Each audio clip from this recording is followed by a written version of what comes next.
Good morning, my name is James Igoe. I'm an investment manager with Redmayne Bentley. We are an investment and wealth management firm. For those who aren't familiar with us, we have offices across the UK. We oversee 7 billion in client assets, and as of next year, we'll be 150 years old. So we're here today to talk about our relationship with the Epic Foundation. I'm delighted to be joined by Myriam, Vander, Elst from Epic. So one of the primary areas that some people have a challenge with is really effective oversight when it comes to giving to charities. And Epic are doing things in a way that is quite different in terms of that particular area. Myriam, could you start by telling us a little bit about yourself, the work that you do for Epic, and kind of how you bring together that organisation? Thank you very much, sorry, James, for inviting me to speak about Epic. I'm a rich kid. Not that rich that you should all rush to marry me or anything, but privileged enough to really know, and I grew up in northern France, to really know the effect of the lottery of life, and how just because you were lucky to be born in the right family or in the right sort of, I don't know, country even, you're lucky from day one. And for various reasons, about 10 years ago, I sort of really had to take a deep thinking about the meaning of life, just to go on the light side of things, about the meaning of life, what was important to me, what I wanted to give to my life. It was a very selfish motivation. And I realized that I wanted to give back, but also I wanted to equalize. I wanted to share a bit of that good luck with people who didn't have that good luck. And so almost 10 years ago, I launched with the main founder, an amazing American French guy called Alexander Mars. We launched Epic Foundation. So what is Epic Foundation and why? I knew I wanted to work in philanthropy. I was meeting loads of nonprofits and actors in the sector. And having worked in the for-profit sector all my life, and coming from an entrepreneur family, 6th generation of entrepreneurs, there was something missing for me. And I realized that there's a lot of people like me, donors, people with a bit of luck, people who want to donate, who find it really hard. You want to be sure that the money you're going to give away is going to have optimum impact. And how do you know, whether that charity is doing a good job or is not that effective, or whether that charity is doing an amazing job? And you want to optimize the impact of your generosity. Otherwise, you might as well use the money to go to Bali on a family holiday. So we thought, how can we encourage giving, and how can we optimize the impact of whatever money is deployed to charities? So Epic is all about optimizing. It's a free service. We work for a pro bono. So we are a global foundation. We are a UK registered charity. I work out of London. We are a US 501. We're French charity. And we're going to be that intermediary who's going to landscape charities, audit charities. So we've got 15 criteria, 45 data points. We spend 8 months every year selecting nonprofits. The first years, we had 4,000 nonprofits. For 8 months, we would apply the 15 KPIs. And from 4,000, we would go down to 19. We selected 19. So it's hard to be selected by Epic. We're going to select them on criteria which are very similar to what you would do when you buy a company or when you invest in a normal company. The management team, the leadership, the impacts in our vocabulary, but also the operations, financial and management. Every year we do the same. We focus on children, youth, and the environment they live in. And we do that across 4 continents. So we look into nonprofits in the US, India, Southeast Asia, Europe, including the UK, obviously, and also Africa. And we build a portfolio. It's very similar to what you do when you build a portfolio of investment for your clients. We build a portfolio. Currently, we've got 23 nonprofits. They all have in common to be outstanding on our 15 criteria. They're well managed, they're visionary, they're effective, they are ambitious, they're scalable, They think in terms of system change. They're respectful of the people they want to help in the first place, and so on and so forth. Then we fundraise on their behalf. So we go out to wealthy individuals. We're not really B2C. We don't really fundraise €5 or £5. It's a bit expensive. So we fundraise from families or businesses.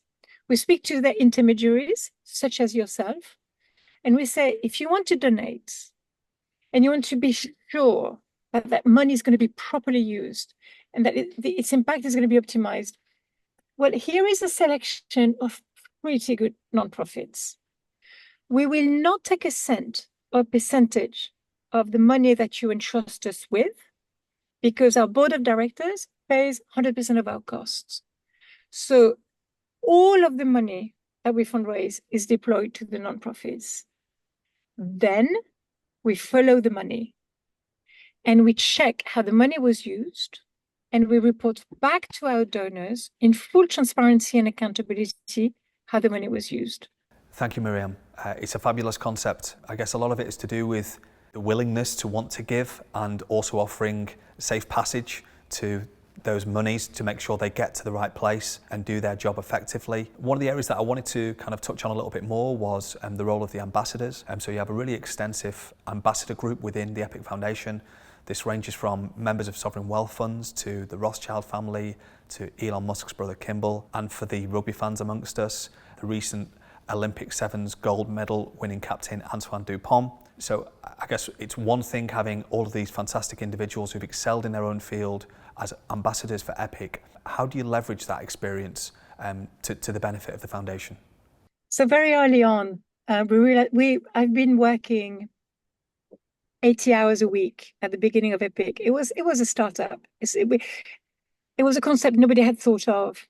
You build a brand, you establish the brand, and you've got to convince. Now it's not 80 hours a week. It's a lot easier. But still, you need relays, you need voices, you need people who believe in what you do and are going to lend Epic their image, their reputation, their celebrity, their followers, and their kudos. So we decided with Alexander Mars that we would try to invite to be ambassadors voices, talent from very various sort of walks of life. So we looked in, as you said, Antoine Dupont. So we looked into sports people, influencers, people who just, sort of, I don't know, it people, or people who are just famous for being famous, but for whose values are aligned with our values as well, and they lend their voices. People from the financial world, in the US, in the UK, in France. We tend to have ambassadors where we have offices, so New York, London, Paris, Brussels, but we also have some in San Francisco, in Mumbai, in Geneva, and so on and so forth. Actors as well, and so on and so forth. The art of using an ambassador, and I'm learning on the job on a daily basis, it's been going on for I think 6 or 7 years now, is not to waste them, to use them to the best of their abilities. They've got to enjoy it. They've got to find some form of fun in it. So really it's about personalization, understanding them really well, understanding what makes them tick, what their values are, whether they're more interested. So the easy ones is, are they more interested in children and youth, or are they more interested in the environment which we serve? But also, are they introverts or are they extroverts? Do they want to go on stage at the Epic Nights, or do they actually want to post and be a bit quiet? So what we do is that we have a menu of options for them to pick, making introductions, posting on their LinkedIn or their TikTok accounts, helping us secure experiences that money cannot buy, that we sell in our annual auction every December. So Antoine Dupont, every year, we have a session with Antoine Dupont. So it can be a training session with Antoine Dupont, or it can be a lunch.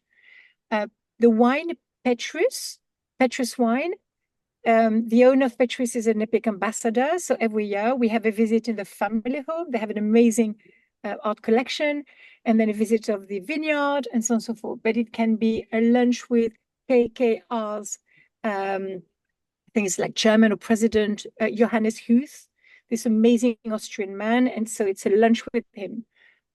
We've got Formula One expenses and so on. So ambassadors are amazing.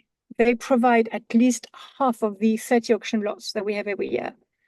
In the case of some other ambassadors, it's going to be very much just the fact that they lend us their image, that they agreed to be associated with us, and it impacts a lot.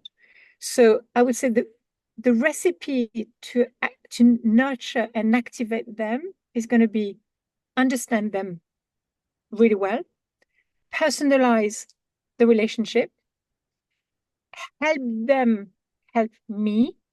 So I make it easy for them constantly. I pre-write the email, I pre-write the post, I look onto their Instagram and I look what their hobbies are. Oh, he's into sailing. And then I look into sailing and what so really do my work. And then the last one I would say as a joke is really get on the right side of their PAs. Yeah, I love it, Myriam, absolutely. I guess what you've got is almost like a viral loop of people who are difficult to reach, are probably having their door knocked down pretty regularly. And what you're creating with the experience of dealing with the Epic Foundation is something pretty unique, to the extent that I guess these guys can talk to their peers about in a way that's positive, which I think is really good.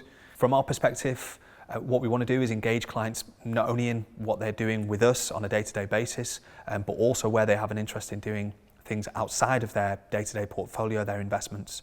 Could you talk a little bit about what you've seen in terms of a changing dynamic within the world of wealth management and private banking over the years? It's changed massively, if only in the 9 years I've been around. I've been speaking to wealth managers and private bankers ever since, from the beginning. When we started, philanthropy was becoming more and more important, even in the UK, where it's a very generous country and private money has always been very generous. Because even in the UK, I think the Provident State is running out of cash. And so private money, whether it's corporate money or individual money, is really coming to the rescue more and more.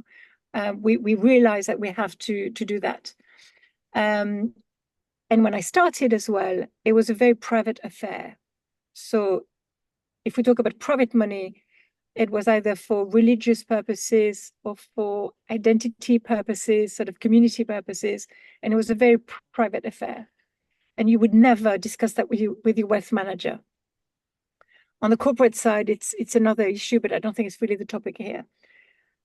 On the private side, what is really interesting, and that's why we launched, is that we really believe in effective giving, strategic giving, because hell is paved with good intentions. There's lots of schools. There's schools to learn business, to learn finance, to learn flower arrangement. There's schools for everything. There's no school to A, be a parent, and B, to give. But we speak to charities and donors on a constant basis. Since I launched Epic, I must have spoken to 8,000 donors. And we've spoken to thousands of charities. And they don't necessarily understand each other. Wealth managers are there, and an increasing number of families would like some advice, not just tax advice, not just should I create a foundation or not, but a bit of advice, because it's an important part of their wealth. And wealth managers until recently thought, oh no, that's disrespectful, or this is very private. What we see is that there's so much to gain on both sides. It's difficult to donate and to donate well. And for wealth managers, it's super interesting because the conversation with the client is going to move on a totally different level. You're going to start talking about values. You're going to start talking about your legacy, about what matters to you. And as much as the ROI of my investment in private equity or in my share portfolio is really important to me, I need that supplement, what I called the supplement of soul, but I've got to do it intelligently. And I think there's a a growing and increasing recognition on the wealth management side that it's mutually beneficial to get involved in that discussion. The next generation, for example, is very much in demand.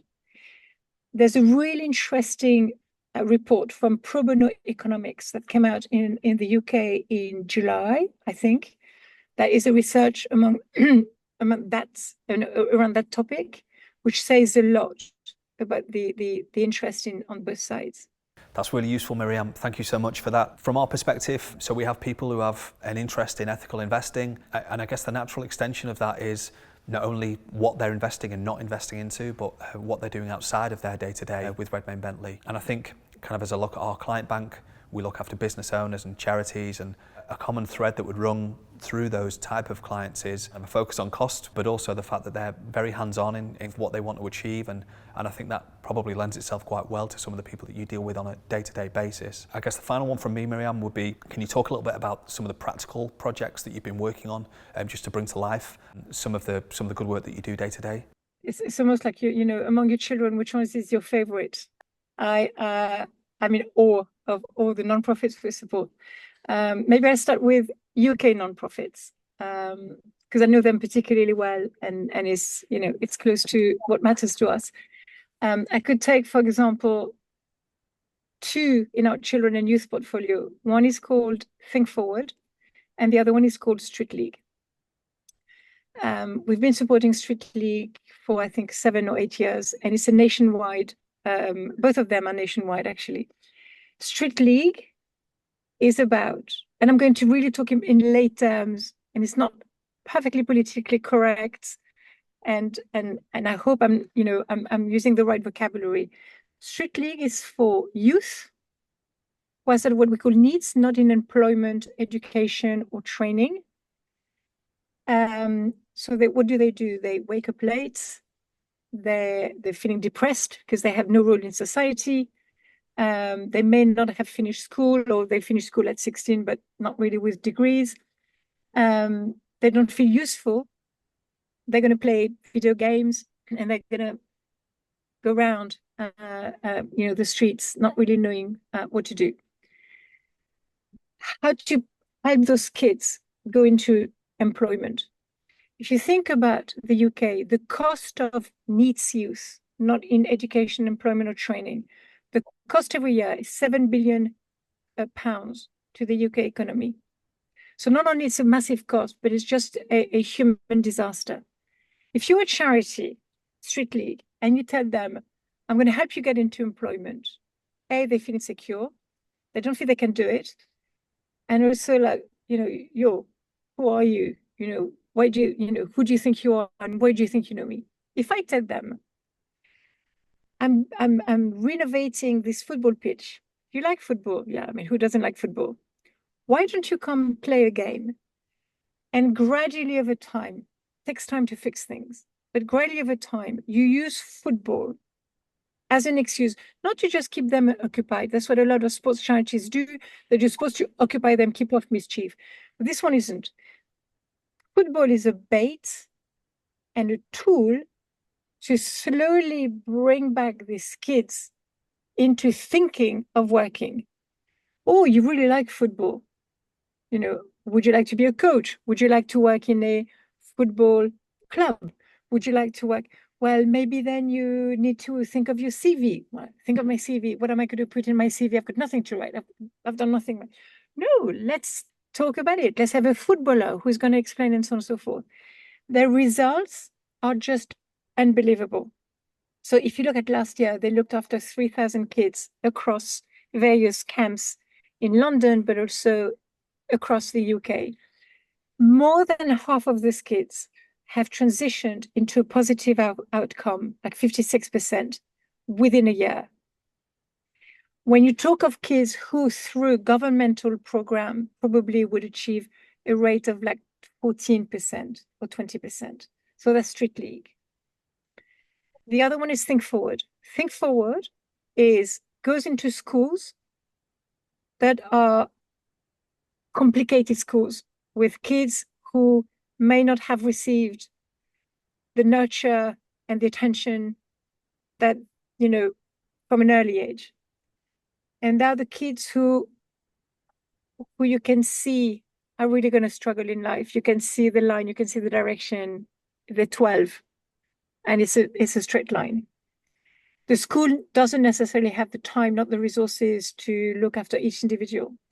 Think Forward places a social worker from Think Forward into the school, who's then going to be dedicated. So it's the headmaster and the teachers who identify the kids in needs. And that social worker is going to spend the next 5 years bringing that kid. And sometimes it's the only adult who is a reference and who's got time for this youth. And that youth worker is going to spend the next 5 years building confidence, being there for the kid, but also thinking forward. Where do you want to be? Forget, that you're hungry this morning, or forget that it's not easy when you go home. What would you like to be? Well, I would like to look after babies and work in a nursery. Okay. So what does it take to work in a nursery? Well, I'll never get there. What does it take to get? And just quickly, just to give you an example, I met kids from Think Forward. There was this young girl who was one of the leaders in the gangs and quite aggressive and a real trouble girl. And she was saying that she had just exited the school. She was studying to be an assistant in a crash. And we said, what did you learn from Think Forward? And she said, well, it's thanks to Sean, my worker, who convinced me that, yes, my teacher is a git. I really don't like my teacher. But if I want to work in the crash, which is what I want to do and what makes me happy, I've got to keep quiet. I've got to get on with it, and I will achieve my dream. And it's taken them 5 years. In terms of statistics, 81% of those kids get into education or employment a year after. And they've given 7,000 or 8,000 sessions last year. Strictly Against Think Forward are absolute gems of the nonprofit sector in the UK. And what I want to add is what they're very good at, both of them, is that beyond providing these services, they're very active on what we call system change or systemic change. They use whatever experience and data they collect, they're very strong on data, to then speak to governments, to influence government policies, to influence social care. And to us, it's a fundamental criteria among the 15 criteria. So it's not just a band-aid, that whatever the charities we support are not just catering for 3,000 kids. The work they do on the 3,000 kids, then use it to have a greater impact. So we launched the environmental portfolio last year because we really realized that whatever you do for children and youth, which is our future, they need a good planet to live on.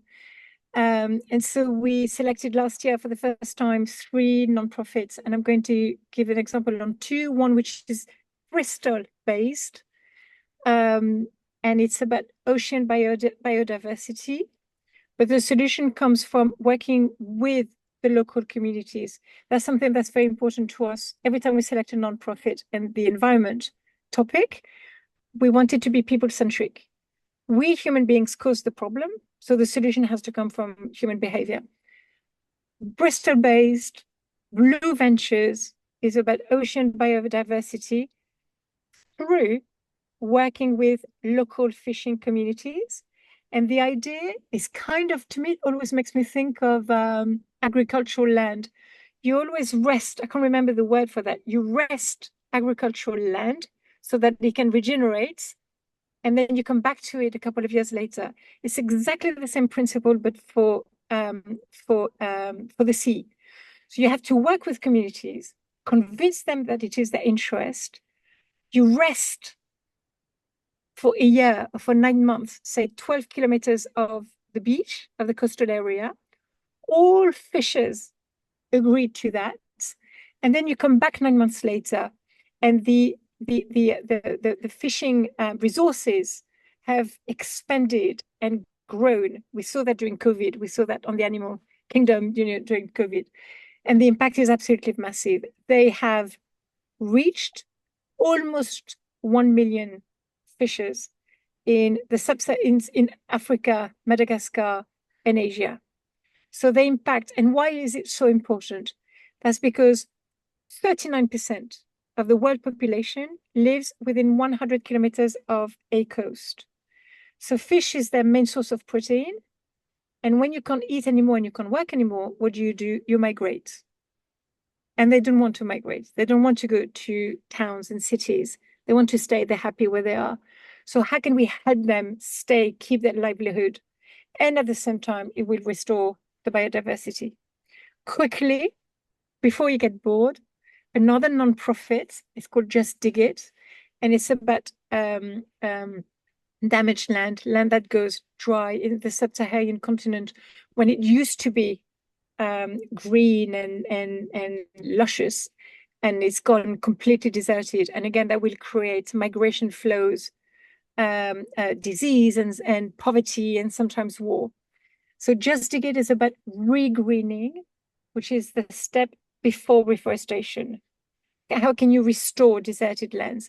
And what they do is that they use ancestral methods coupled with a super high-end app, because mobile phone penetration in Africa is super high. So the ancestral, old, archaic method is to dig smiley-shaped buns. They've dug 500,000 of them that are going to retain the dew or the little rain that's going to fall. And then they're going to grow and regreen a little bit of a sort of a carpet of green that then enables the local communities to plant seeds, women to sell the seeds, but also the land to regreen. And they use a super high-end modern app, mobile phone app, to educate, to encourage, to support the agriculture, the rural communities, to not walk away, not move, and continue that. It's the picture before and after of dry, yellow, red, deserted land, and these bonds, the smileys of green within a few months is unbelievable. It's very clever, and that's something we like with charities, is that they always work with respected local charities on elephant preservation or on local craft, instead of starting from scratch and recreating everything from the beginning. That's something we love with a lot of the nonprofits we support. They don't reinvent the wheel. They work hand in hand with partnerships. No, not at all. It's been fantastic to hear how passionate you are about the foundation and the really good work that you've been doing. I know how busy you are. Thank you so much for your time today. It's been a really great conversation. Thank you.